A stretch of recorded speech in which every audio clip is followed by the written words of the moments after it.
अजितदादांच्या घरासमोर भानामती झाली त्या दिवशी भोंदू खरा ठाण्यात होता, अंजली दमानिया यांचा दावा। दुसऱ्याच दिवशी ठाण्यातून खरातचे मोठे आर्थिक व्यवहार चौकशीची दमानियांची मागणी। रुपाली चाकणकर आणि भोंदू खराच्या घरावर बुलडोझर कधी चालणार? ठाकरेंच्या शिवसेनेच्या नेत्या सुषमा अंधारेंचा सवाल। परतवाडा लैंगिक प्रकरणावरून दावे प्रतिदावे, तक्रारदार महिला मुस्लिम समाजातील असल्याचा प्यारे खान यांचा दावा, तर एकही महिला बुरखाधारी नसल्याची नवनीत राणा यांची माहिती।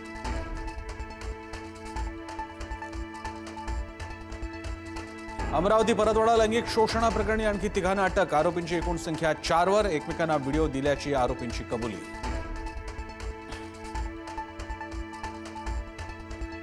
अमरावतीच्या परतवाडातील आरोपीच्या घरावर नगरपालिकेचा बुलडोझर, आरोपीनं घराचा काही भाग अतिक्रमण करून बांधल्याचं उघड, मुलीवर लैंगिक शोषणाचा अयांवरती आरोप।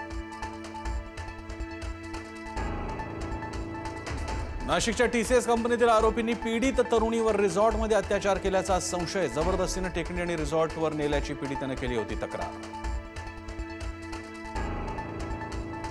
नाशिक लैंगिक अत्याचार आणि धर्मांतर प्रकरण, टीसीएस ऑपरेशन मॅनेजर अश्विनी चेनानीला 14 दिवसांची न्यायालयीन कोठडी, पीडितांच्या तक्रारीकडे चेनानीनं दुर्लक्ष केल्याचा आरोप।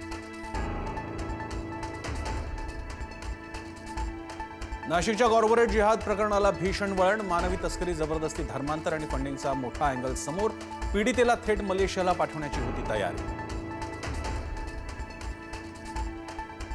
गोरेगाव ड्रग्ज प्रकरणातल्या म्युझिक कॉन्सर्टचं रेट कार्ड समोर, व्हीआयपी तिकिटांचा दर 3 लाखांपर्यंत असल्याची माहिती, ॲपच्या माध्यमातून ड्रग्ज पुरवल्याची आरोपींची कबुली। काँग्रेस प्रदेशाध्यक्ष हर्षवर्धन सपकाळांचे गंभीर आरोप, शिंदेच्या नातेवाईकांच्या शेतात सापडली ड्रग्ज फॅक्टरी, भाजप आणि मित्रपक्ष ड्रग्ज रॅकेट चालवत असून राज्याला डुबवतायत, सपकाळांची टीका।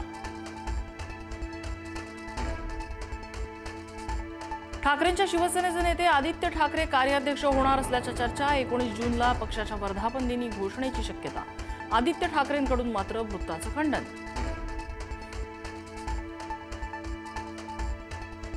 कैसे हराया अफेम शहर शेखचं नगरसेवक पद धोक्यात, बनावट जात प्रमाणपत्राच्या आधारे निवडणूक लढवल्याचा राष्ट्रवादीच्या सिद्दीकी फराज शबाब अहमद यांचा आरोप। शिकूया AI ची क्रांती, चला करूया MSCIT।